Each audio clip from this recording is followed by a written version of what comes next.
Assalamualaikum ya, selamat datang lagi di Bimbel Bismart. Ini masih di itu ya, materi kita ngelihat ya, reaction dari penjelasan abang ini. Saya sudah mencari ini siapa abang yang bikin ini, tapi belum ketemu ya, karena sini nggak ada identitasnya gitu. Ini bagus sekali belajarnya ini. Ini saya ketemu di file laptop tahun ajaran 2008-2009, sudah sangat lama ya. Tapi sangat bermanfaat buat kita manfaatkan ilmunya supaya abang yang bikin konten ini tetap dapat amalnya ya, karena kita belajar lagi dan jadi pintar, dan anak-anakku bisa pintar lagi. Ini masih fungsi komposisi dan inverse ya. Ini part yang kedua atau season kedua atau bagian kedua, video yang kedua. Nah, di video kali ini akan membahas jenis-jenis fungsi gitu ya, jenis fungsi. Nah, bagaimana abang ini menjelaskan? Oke bro, ayo kita saksikan abang ini menjelaskan dengan karakternya, dengan cirinya. Sangat seru kalau abang ini menjelaskan ya. Oke, mari kita lihat.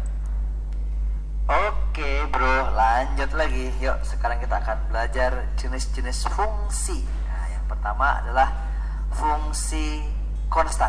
Nah, adalah apa itu? Fungsi yang memetakan setiap bilangan real ke nilai konstan. Mau berapapun bilangannya, hasilnya tetap, maksudnya gitu. Contohnya gini deh. Contoh ya. Contoh misalnya saya nulis fx sama dengan 2 gitu ya. Contoh di sini fx sama dengan 2. Mau x nya saya ganti 3 misalnya gitu ya, f3, ya hasilnya tetap 2, nggak peduli ya kan ya. Saya mau ganti 10 misalnya gitu kan, hasilnya tetap 2. Saya mau ganti 1, mau ganti min, hasilnya tetap 2. Ini namanya fungsi konstan. Ini contohnya ya. Jadi ini dia yang saya kasih warna merah ini. Nah, ini contohnya nih, fx sama dengan 2. Kalau digambar misalnya, digambar dalam koordinat kartesius, saya punya sumbu x seperti ini. Nah, ini sumbu x. Saya punya sumbu y seperti ini, gitu ya. Sumbu y seperti ini. Fx sama dengan 2 itu gimana sih? Jadi ini angka 2 nih misalnya ya. Nah, ini angka 2 di sini. Terus saya bikin garis.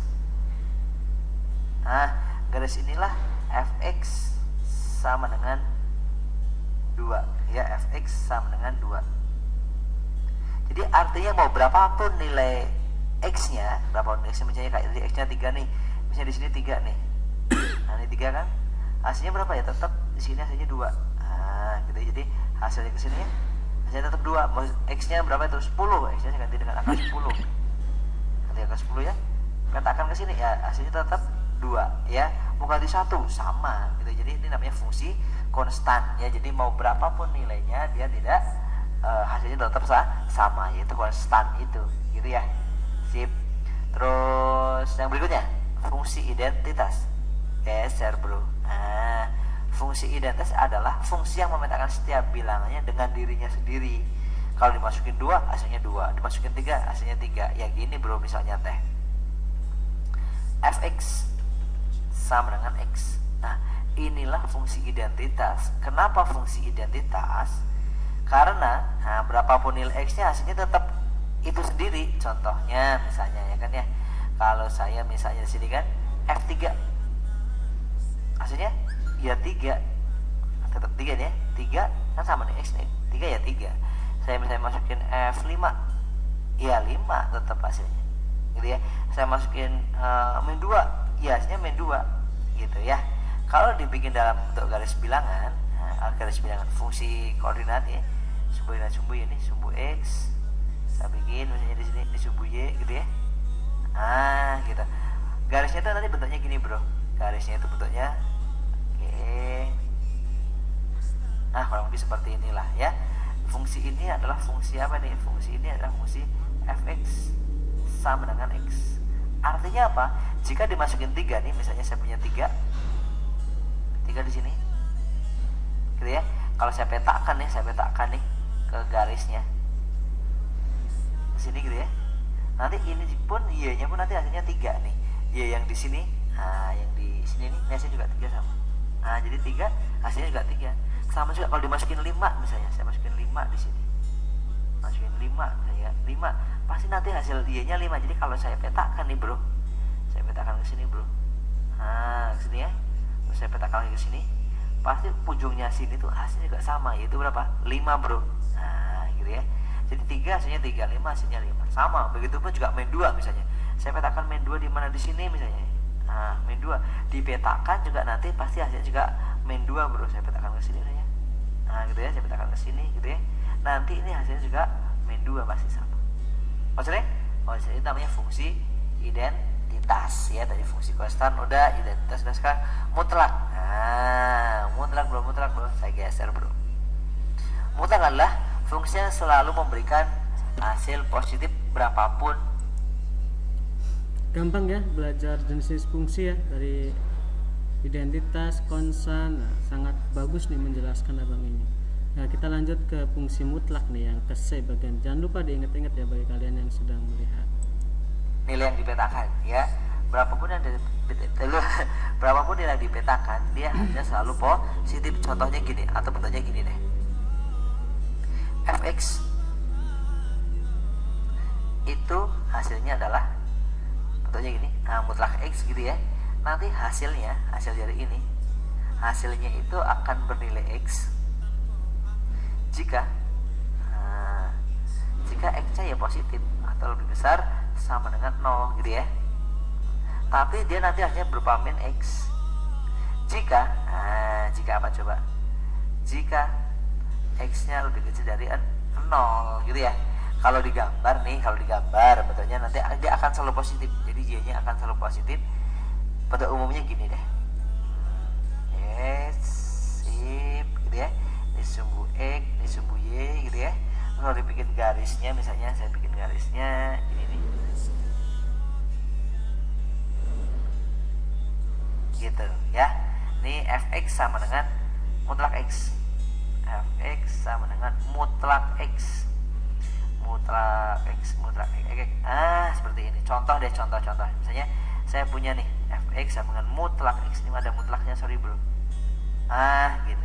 Misalnya saya punya fx sama dengan berapa ya, min 3x. Gitu ya, fx sama dengan min 3x nih. Sekarang coba kalau saya masukin misalnya berapa nih, saya masukin f2, masukin f2 berarti x-nya ganti 2 kan, min 3 kali 2 jadi min 6. Nah kalau dimutlakan jadi berapa, jadi 6. Jadi hasilnya selalu positif aja pokoknya gitu ya. Terus lagi juga misalnya saya masukin f min 2, x-nya diganti min 2 tuh. Kalau diganti min 2 berarti min 3 kali min 2 berarti berapa, 6 kan. Nah ya positif, tetap positif gitu ya. Jadi berapapun nilainya dia akan selalu positif. Contoh lagi, saya mutlakan, saya masukkan misalnya 3, jangan 3 deh, bosan, jangan 3, 4. Nah berarti min 3 kali 4 tuh min 12 ya kan, berarti hasilnya 12. Jadi positifnya yang diambil. Saya mutlakan min 4, berarti nanti jadi berapa ini, 12 kan, positif ya. Nah dibelakang nggak tetap positif. Gambarnya gimana, tetap gambarnya gini gitu ya. Contoh misalnya saya gambar deh seperti ini, terus seperti ini sumbu x, ini sumbu y nya ya. Kalau saya kasih garis, garisnya sama kayak yang di sebelah sini, nah garisnya gitu juga gitu ya. Oke sebentar mas bro, nah gambarnya gini. Oke seperti ini. Jadi contohnya nih, ya, contoh tadi yang sudah dipetakan berapa nih, 2 hasilnya 6, dipetakan 2 nih, di sini 2 misalnya, ini 2. Kalau dipetakan nih, ini sini, ini ke sini, nanti ini hasilnya 6. Nah seperti itu. Sama juga min 2 misalnya di mana, di sini sebentar. Nah terus, min 2 di sini misalnya, ini min 2. Kalau dipetakan nanti, oh kejauhan. Nah sebentar, di sinilah min 2 nih, gitu ya. Ini dipetakan nih ke sini, ini ke sini 6 lagi nanti. Nah sama gitu ya. Terus lagi 4 misalnya 4. Saat 4 dipetakan jadi berapa itu, 12. Seret ke sini, petakan ke sini. Ini 12 nih. Ini juga sama nanti kalau kalian petakan ke sini. Nah ini min 4 nih, H. Nah seperti min 4 nih. min 4 kalau dipetakan juga 12 gitu ya, sama gitu. Itu namanya nilai atau fungsi mutlak bro. Oke ya, lanjut. Fungsi mutlak sudah. Sekarang fungsi genap. Nah, ada fungsi genap, ada fungsi ganjil berarti ini ya. Fungsi genap adalah fungsi yang mempunyai sifat f min x sama dengan fx ya. Kalau bentuknya seperti ini nih, ini sebagai bocorannya aja nih atau catatannya, grafiknya pasti nanti akan akan simetris dengan sumbu x. Bentuknya gini loh bro. Contoh bro, contoh soal bro. Kalau kalian punya misalnya fx sama dengan x kuadrat, ya kan, ditambah 4 atau tambah berapa ya, tambah 2 deh. Nah gitu ya, ini hasilnya fx dengan f min x itu akan sama pasti. Contoh misalnya ya, contoh saya masukin berapa nih misalnya f2 saya masukin f2 nah boleh masukin nih 2 nih, f2 jadi 2 kuadrat kan ya, 2 kuadrat ditambah 2 kuadrat berapa, 4 tambah 2 6 hasilnya ya kan ya. Lihat lagi saya masukin sekarang minus nih, fx x nya 2 minus f min 2. Yuk masukin min 2 dikuadratin ditambah 2 bro, min 2 dikuadratin 4 tambah 2 6. Oh ternyata sama tuh, dimasukin f2 sama f min 2 ternyata hasilnya sama. Ternyata f2 untuk fungsi itu hasilnya adalah f min 2. Nah, f min 2 gitu ya, ternyata hasilnya sama. Berarti fungsi ini adalah fungsi genap. Ini contohnya ya. Kalau digambar nih fungsi ini nih x kuadrat tambah 2 deh. Kalau digambar nanti, nah sini gimana coba yuk kalau digambar ini bro. Ini sumbu x adalah sumbu x. Ini sumbu y seperti ini ya. Ini sumbu x, ini sumbu y. Bentuknya pasti nanti simetris dengan sumbu y. Gini bro. Sebentar bro. Saya tuh suka dengan kata-kata gini bro. Seperti ini bro gambarnya bro ya. Jadi ya simetris bro. Nah jadi ini kalau hitung 2 boleh lah ya. Ini adalah fungsi fx sama dengan x kuadrat plus 2. Coba kita petakan 2. Kalau dipetakan 2 hasilnya 6. Jadi x nya 2 misalnya di sini. X nya sini 2. Maka kalian petakan ini ke sini. Nah ini ke sini. Nah, nanti titik ini hasilnya 6 ya. Oke. Sama juga kalau dipetakan min 2 nih. Ini ke sini. Ini min 2 nih. Min 2 dipetakan juga hasilnya 6 juga gitu ya. Maksudnya sip. Ini namanya fungsi genap bro. Sekarang fungsi ganjil yuk. Fungsi ganjil. Kalau fungsi ganjil pasti beda dengan genap ya. Kalau ganjil adalah fungsi yang punya sifat f min x hasilnya adalah min fx. F min x hasilnya min fx. Contoh mas, boleh gini bro. Nah, contohnya saya punya fungsinya fx sama dengan x pangkat 3 bro. Nah seperti ini. Coba saya masukin pakai angka ya, f3 misalnya. Saya pakai angka f3 berarti sama aja 3 pangkat 3 berapa hayo, 27 ya nggak. Kalau f min 3 sama dengan berapa coba, berarti min 3 dipangkatin di 3 berapa, min 27. Kalau kalian perhatikan f3 sama f min 3 hampir sama, cuman beda plus minusnya nggak, ini plus ini min ya kan ya. Jadi kalau kalian perhatikan tuh, f min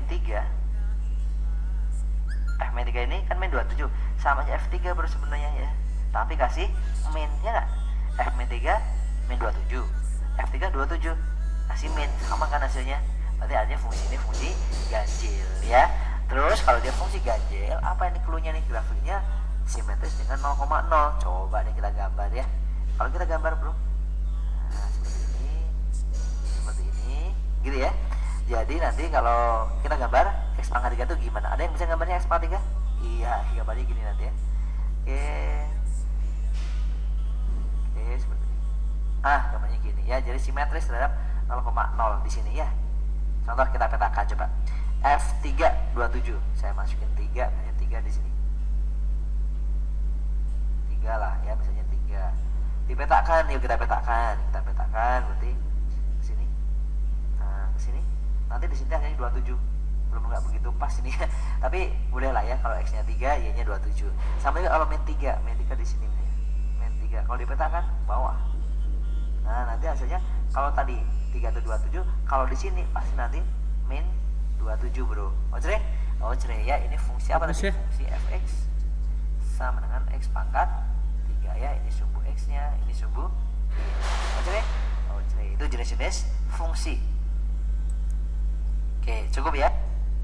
Nah, udah ya, tadi ini jenis-jenis fungsi ada berapa? Ada 5 ya.